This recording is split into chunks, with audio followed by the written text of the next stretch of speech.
Hey, good morning. My name is Andy Clift, and welcome to my ceramic studio. Today is a continuation of the live stream that I did yesterday. Yesterday I trimmed some cups and made handles, and today I'm going to show you how to attach those handles.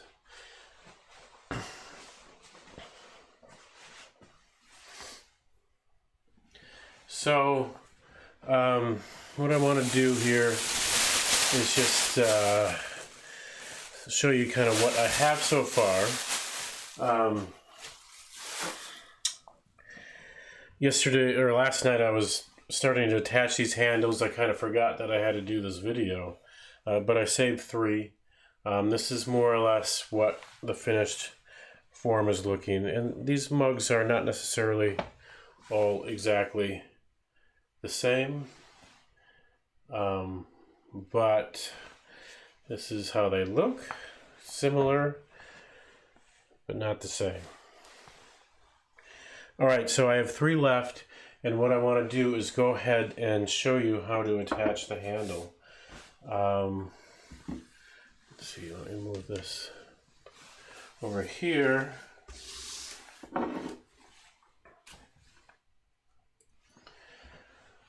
Alright, so the tools that I need here, shoot, oh that's right, that's upstairs. Well, I'm going to have to do something different now.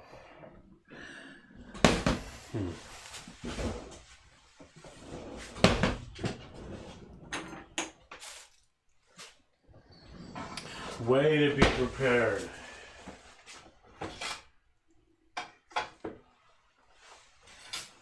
Okay, here, I got what I need over here.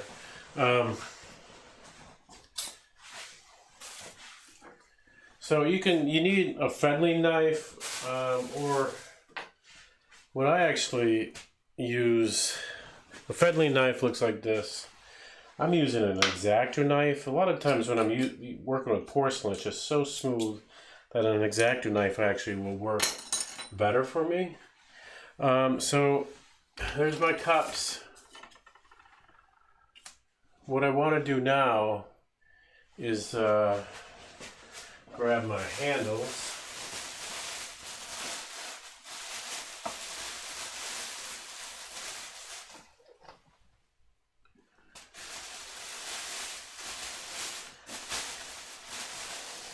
I tucked them all the way into this bag. I'm not even exactly sure how I did it. Here we go.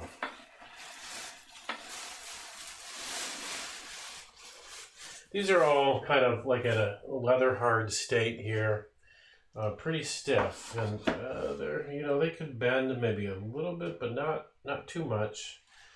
They could be a little bit wetter than this, but like I said, I saved a few from last night to do on this video today. And so what I want to do, and you want to pick one that looks like an appropriate size. This is a pretty big mug. And I'm going to cut it. So I'm going to cut it like where it's actually kind of, actually that's the wrong way. This.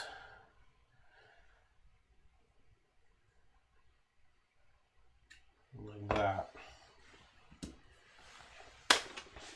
And we'll see how well that fits here. Pretty good, because I want it to kind of look like it's a continuous circle with the edge of that mug there. That's what I'm going for anyways. This sticks out just still a little bit. So I'm going to undercut that just a tiny bit too. And then what I want to do is go ahead and score this.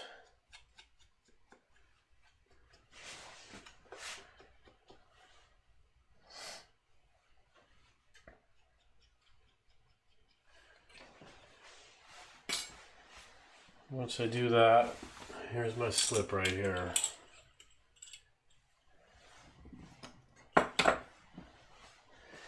And I'm going to get a paintbrush and we'll just paint a little bit of that on here. And I haven't scored the mug yet.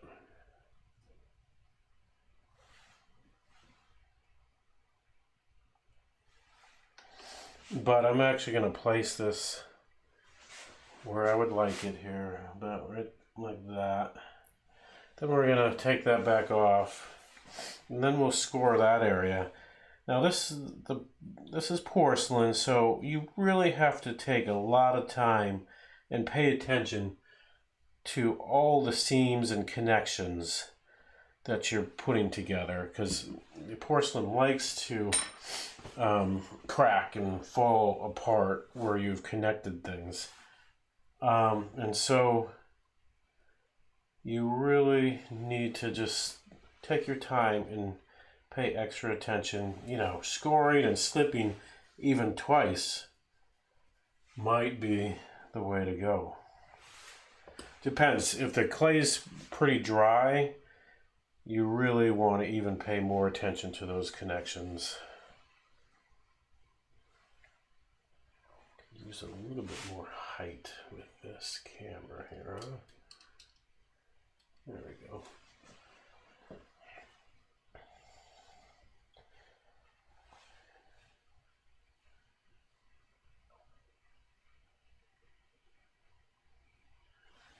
All right, so for my connections, I mean, I love these rubber tipped tools here, and what I do, so, you know, you want to just kind of support it from the back and push. You want to most definitely do that, and then I'm going to blend in those seams entirely to the rest of the form.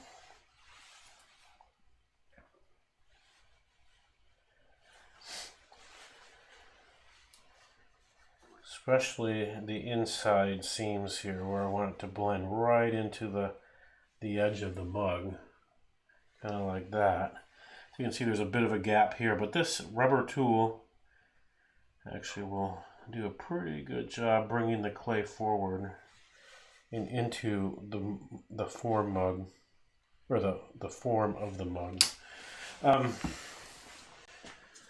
Now I just want to have a sponge that's just slightly wet, and I'm going to work that edge.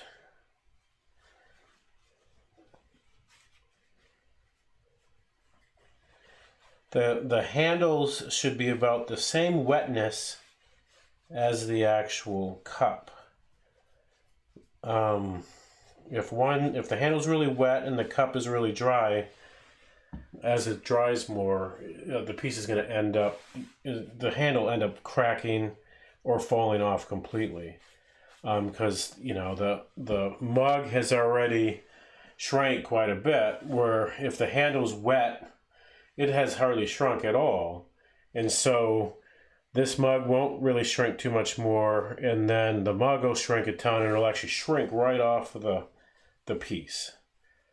So you really need the handle to be the same wetness to dryness ratio as the mug, or the cup form. I'm just going to press a little bit more, and there we go. Looks pretty good. Looks like one of my mugs. And then we got two more left.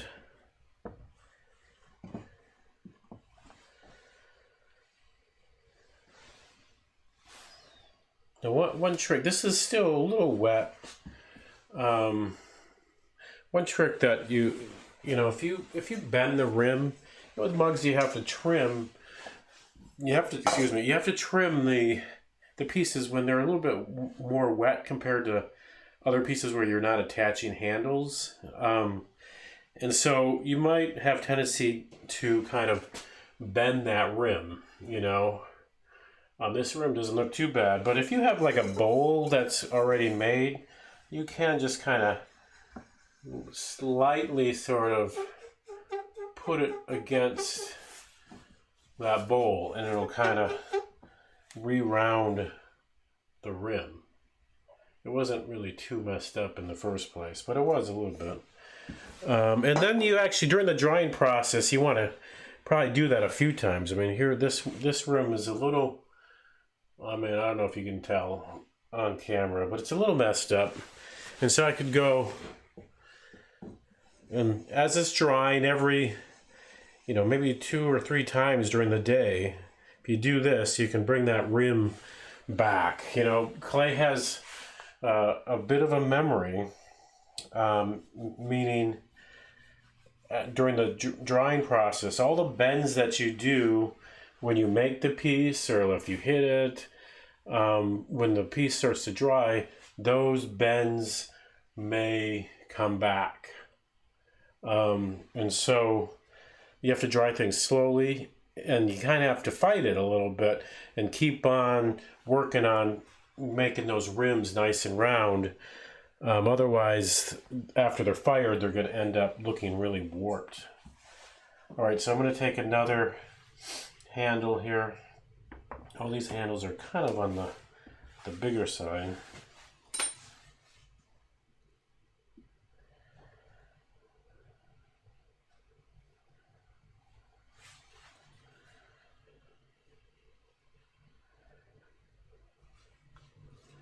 And these mugs are not going to be giant mugs once they're done, but they'll be kind of sort of a normal diner mug size. That's a pretty big handle for that piece. I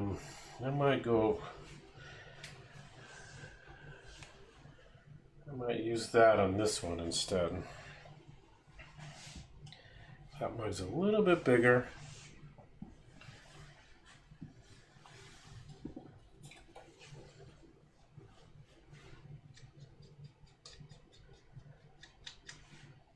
So in the future, I'll make some videos that pertain to making, you know, more production oriented, where the mugs and the handles are all kind of consistent, the same size, where you're making sets. But this is not a set. These are individual mugs. And I'm not too worried about getting everything the same size. But that is something I do occasionally. And I'll share that video with you sometime in the future. So we're scoring that, and then again, get slip.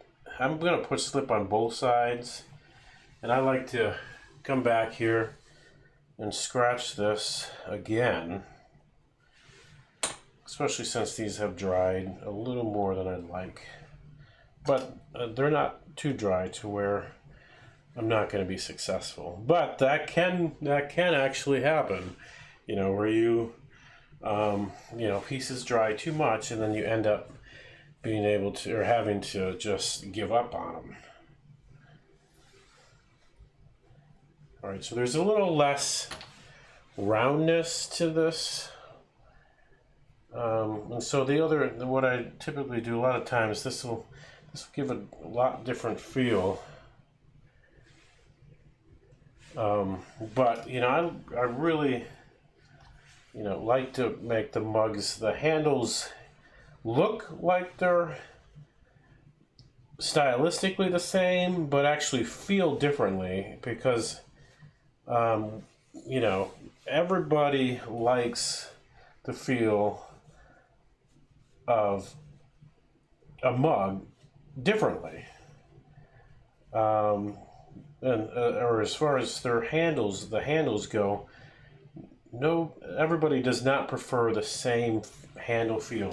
And so if there's a little variation as far as the size and how many fingers you can fit in there, I will make them all a little different.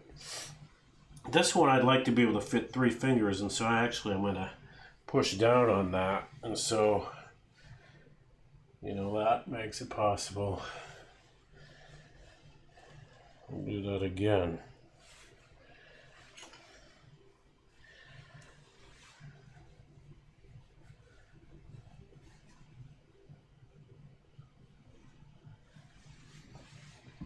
All right, I'm going to give you a little bit different view, kind of testing things out here. Yeah, here we go. Let's try that.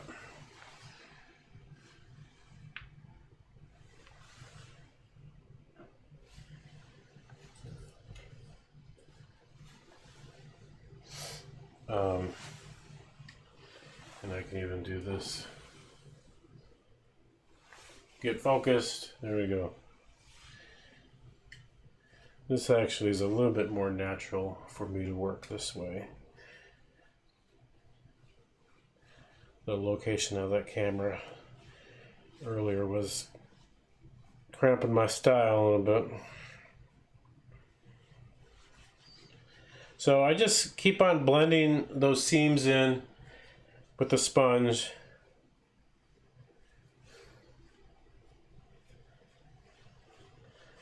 And there you have it. So that might, I don't know. I'm not sure if I'm happy with that handle or not, but it's staying. All right, so now I have one of my smallest mugs, which means I need my smallest handle. Now this handle is pretty thick.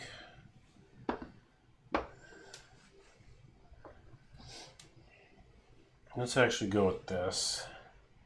And we're gonna go with trying to make it look really quite rounded.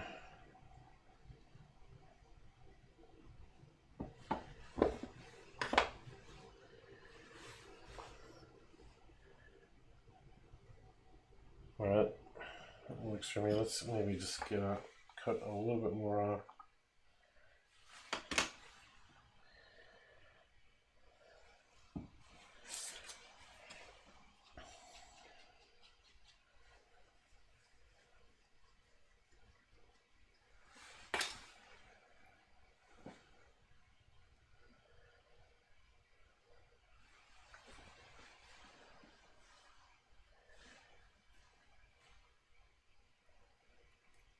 One thing that I need to sometimes pay attention to, let's see if I can see my name and my logo in there. Well, it's kind of nice if the handle actually interacts with that, to where it's either perpendicular or lined up with it. A lot of times I don't really pay attention to that because I always stamp that before I actually put the handle on. But that, it's those types of details that you really, that you can pay attention to create an overall better piece, product, piece of art, whatever.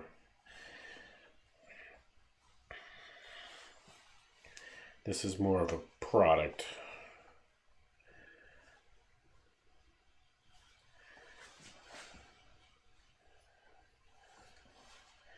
But, I consider the actual finishing process to be more the art with the design that I put onto the surface.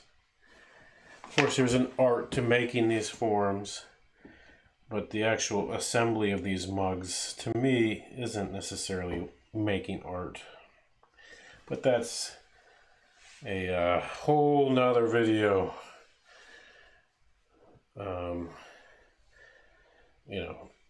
The topic of art versus craft.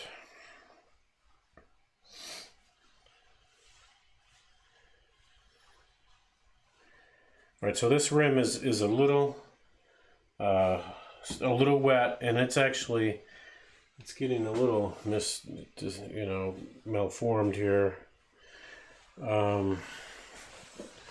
So again, I'll take this round form here. This is a light shade, porcelain light shade. And I'm just gonna work that. Why don't I get a little bit more water on this sponge too? and so I mean, as the pieces dry, what I want to do is just keep on looking at those connections, but I'm actually not even going to let them dry until tomorrow. Especially with porcelain. Porcelain, you have to dry things out slowly. You know, it's, I'm just looking at the delay. Yeah, okay, there's a whole delay. Let's just go to one camera. Yeah,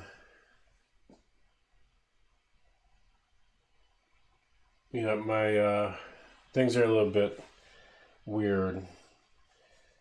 My streaming is, you know, there's this, I pretty much kind of max out my system when I live stream at high definition.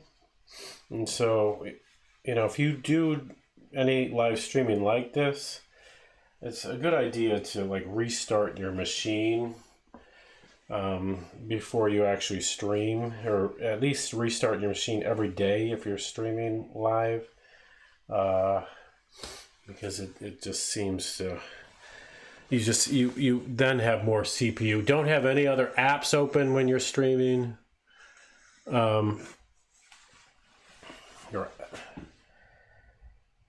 And usually you're not going to have those delays, especially if you're using two cameras.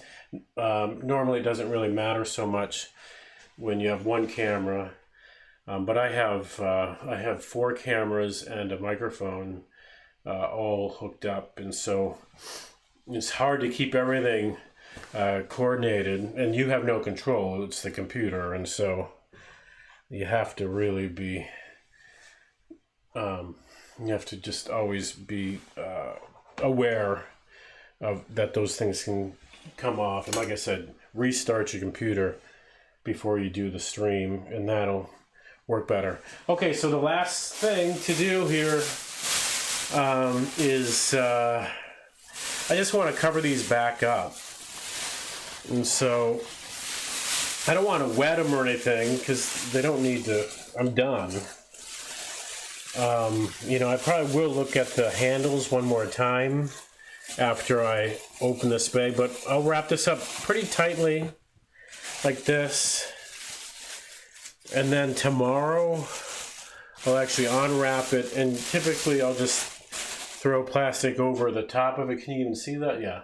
Plastic over the top of it where air could get into the side here. But I want, after I put the handles on there, I usually want the pieces to just sit there covered up for at least 24 hours. And I've just found that that helps those handles stay on there. The piece, if you wrap them up, the piece then becomes more consistent as far as how much wetness throughout the entire piece, including the handle, is as far as how much water is left into the piece. And so if I just let this dry, that it can't even out. And so if I wet it, the wetness sort of evens out throughout the whole thing, and then it seems to dry better without the possibility of the handles coming off.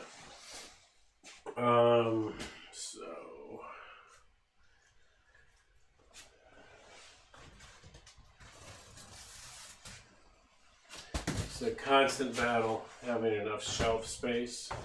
But the next step that I'm going to do, which I'm not going to stream, I'm going to load a kiln today, just a bisque firing, and that way I can open up some of my shelf space.